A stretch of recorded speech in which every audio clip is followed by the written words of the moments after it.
So for today's video, we're actually going to do something a little bit different that I've not done before. I played a game the other day, is like 4 or 5 days ago, on stream where basically what I did was I tried to talk out loud about like my thoughts about the game the whole time, right? And I did like a full breakdown, more like as best I could, right? While playing StarCraft, it was kind of difficult, but I actually had a lot of fun doing it. But basically, I just was breaking my thoughts down to give you an idea of like the decision making and like the processing and stuff that I'm going through while I'm playing. And I thought this would be a good one to start because I've had a lot of people asking me for like more videos about Zerg for BGH, which is kind of hard because a lot of it's like decision making and gameplay, not so much build orders, right? So I thought this would be a good video for it. So I'm gonna put that video out of here today. That's what I'm gonna put out. If you guys like it, if you enjoy that kind of content, you want to see more of that, maybe with other races or like just more games with Zerg, and I could just do like a mini series of this, right, where I keep doing this with different races and different games and just keep breaking it down. So if you guys like that, let me know. Just show me some support. Just leaving likes on the video, leave a comment, sub, that kind of thing. And yeah, if this gets like a positive reception, then I would happily do more of these. So hope you guys enjoy it. I had a lot of fun doing it. Like I said, I will happily make more if you guys want more of that content. Alright, catch you guys later. Why are we keeping this guy that lags?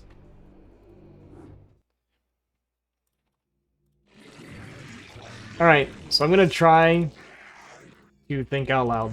Okay? So I'm not gonna talk to you guys much, I'm just gonna purely focus on the game and saying what I'm thinking.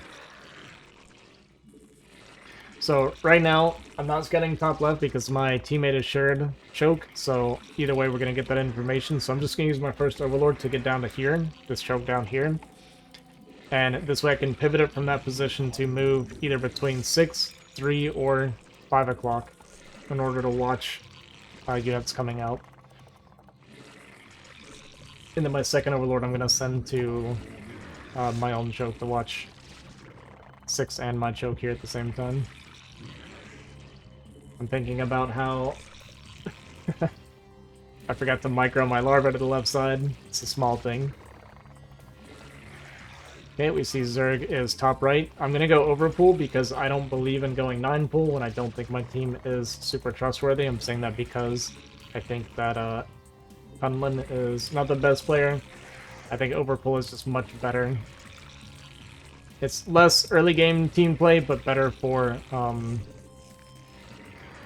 scaling into the mid game.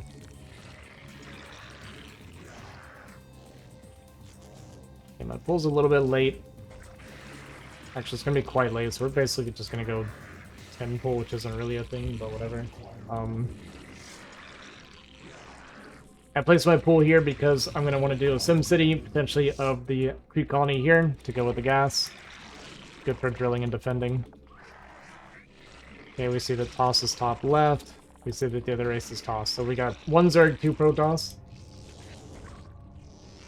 So I'm going to go Heavy Ling to start. I'm basically going to just try to help my team get early game control-ish. I'm going to be a little bit behind the Zerg, like I said. I did overmake 1 drone as well. Actually, this is okay. This is fine. So, and yeah, here's Seaving. So now we know Toss here, Zerg here, so I can position my Overlord here to watch both opponents coming out of the base at the same time. We're going to get the scout off here, and I'm going to see if I need to sunken or not. But it is just going to be 9 pool. I wouldn't really need to sunken either way, actually. And then I'm going to make my next pair of lings, get my hatchery. And as soon as I get speed, I'm going to pull off of gas completely. And we're just going to go really heavy lings for a while. And once we get map control, because I will outscale the other Zerg, once we have that map control, then I'm going to start droning and pivoting into a little bit of a later game.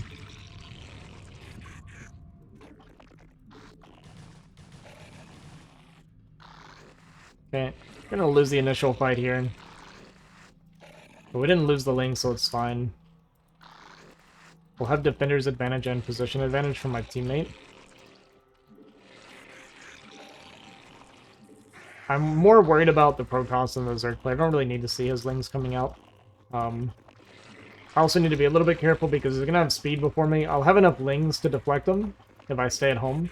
So he's going to have, like I said, initial map control, initial pressure on me. But we do outscale. So as long as I don't like lose a bad fight initially, then it's completely fine. We do have to watch for the Protoss getting to come to me, which is a little bit of a threat because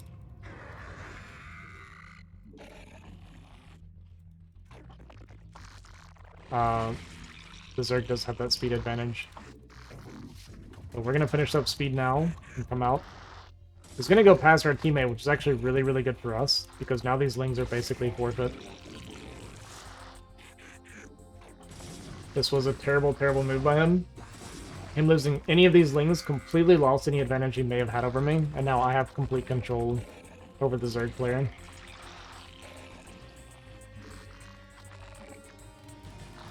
We wanted to make sure he doesn't go for a backstab. I am supply blocked, so I'm not going to have a defensive lings at home like I wanted.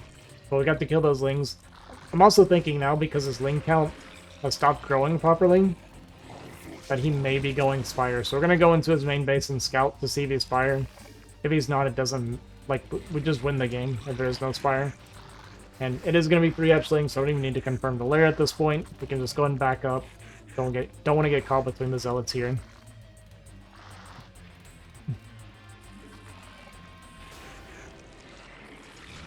I'm going to supply block again, but this is fine. I might look to trade while I'm supply blocked.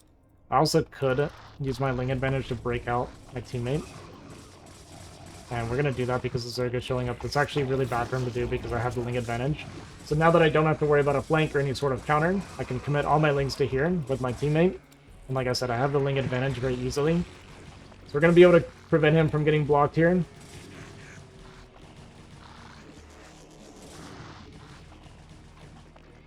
And yeah, he's going to go for this counterattack, but we're not worried about it. We just cleared a lot of the lings.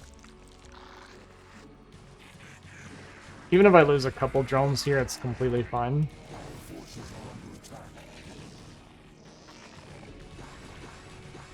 And in fact, we lose 0 drones.